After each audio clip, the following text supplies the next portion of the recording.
Math practice করার জন্য আমাদের বেশি বেশি হলো যে কোয়েশ্চেন সলভ করতে হবে।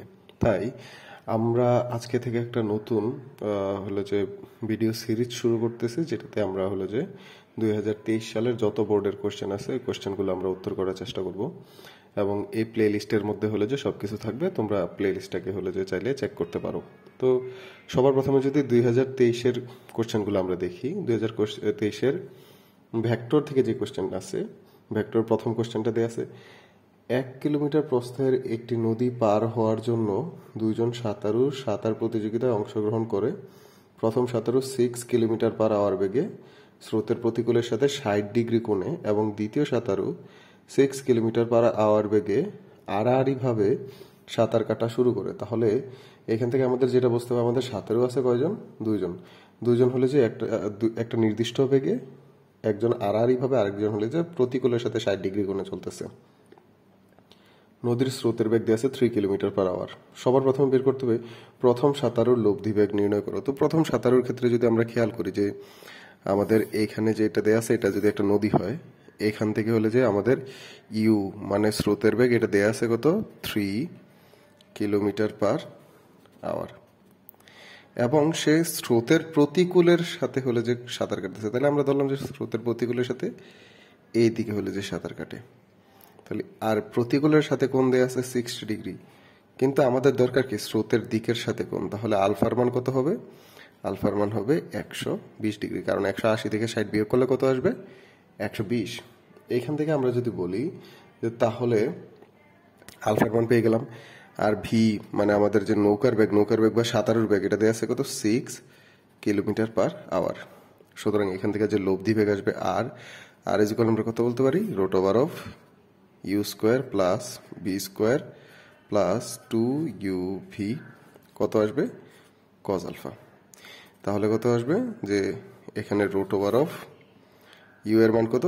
3 square plus 6 square plus 2 into 3 into 6 into কত? কজ 120। আর কজ 120 এর মান কত? -হাফ। তাহলে অ্যাকচুয়ালি এখানে 2 আর এটা কাটা গেলে মাইনাস আসবে।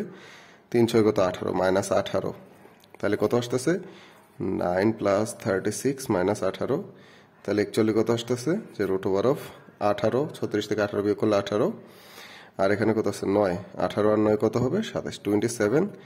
আর এখানে 27কে যদি আমরা হলে যে রোড করি, তাহলে কত আসবে? 4 4 16, 5 5 25, 5 পয়েন্ট সামথিং আসবে।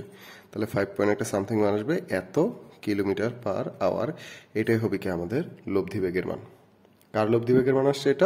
এটা হলো যেমন প্রথম সাঁতারের জন্য লব্ধি বেগের মান আসছে। এবার আমরা যদি এই সেম কোশ্চেনের হলো যে দ্বিতীয় প্রশ্নটাতে আসি, দ্বিতীয় প্রশ্নে বলা আছে যে উক্ত প্রতিযোগিতায় কোনো সাঁতারু আগে নদী পার হতে পারবে। তাহলে আমরা জানি যে এই প্রতিযোগিতার মধ্যে হলো যে প্রথম সাঁতারু সে কি করছে, যে আমরা যদি 2 ভাগ করে নিই, যে প্রথম সাঁতারু এখান থেকে হলো যে এইভাবে হলে যে গেছে, তাই না? এবং তার কোণের জন্য আলফার মান আমরা কত পাইছিলাম? 120 ডিগ্রি পাইছিলাম।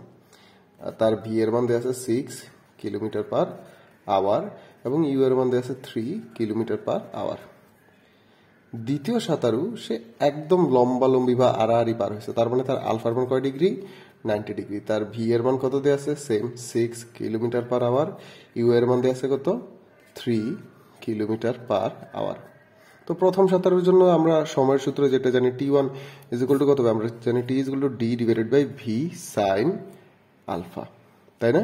তো এখানে আমরা কিন্তু হলো যে কার মান জানি না, আমরা কিন্তু হলো যে এই প্রশ্নের মধ্যে ডি এর মানটা হলো যে আমি ভুলে গেছি। তো আমরা যদি একটু আবার ডি এর মানটা দেখি, ডি এর মান দেওয়া আছে 1 কিলোমিটার। কত বলা আছে?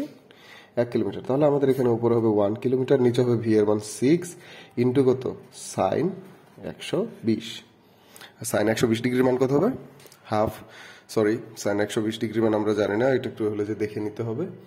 তারপর ঠিক সিমিলার ভাবে আমরা যদি হলে যে T2 বের করতে যাই, তাহলে T2 ইজ ইকুয়াল টু কত হবে? যে 1 কিলোমিটার কত? ডি ডিভাইডেড বাই এখানে হবে V2 সাইন আলফা 2। তাহলে রুট ওভার অফ কত? সরি, রুট কেন আসবে? যে ডি এর মান 1 কিলোমিটার, 6 ইন্টু কত? সাইন 90। আর সাইন 90 এর মান কত? 1। তাহলে কত আসবে? 1/6। অবশ্যই এটা কিসে আসবে? আওয়ারে আসবে। এই যে সময়টা আসবে, এই সময়টাও কিসে আসবে? আওয়ারে। তাহলে আমরা কি পেলাম? একটা T1 আর একটা T2। অবশ্যই যার ক্ষেত্রে T1 যদি কম হয় তাহলে সে তাড়াতাড়ি পৌঁছাবে, T2 যদি কম হয় তাহলে সে তাড়াতাড়ি পৌঁছাবে, যে সময়ের মান কম হবে সেই দ্রুত পৌঁছাবে। তো আমি বলবো যে তোমরা যারা এই ভিডিওটা সম্পূর্ণ দেখছো তারা হলে যে সামনের ভিডিওগুলো দেখো, ওইগুলাতে আমরা হলে যে 2023 সালের সকল বোর্ডের কোশ্চেনগুলা ধীরে ধীরে হলে যে আপলোড করব। ধন্যবাদ।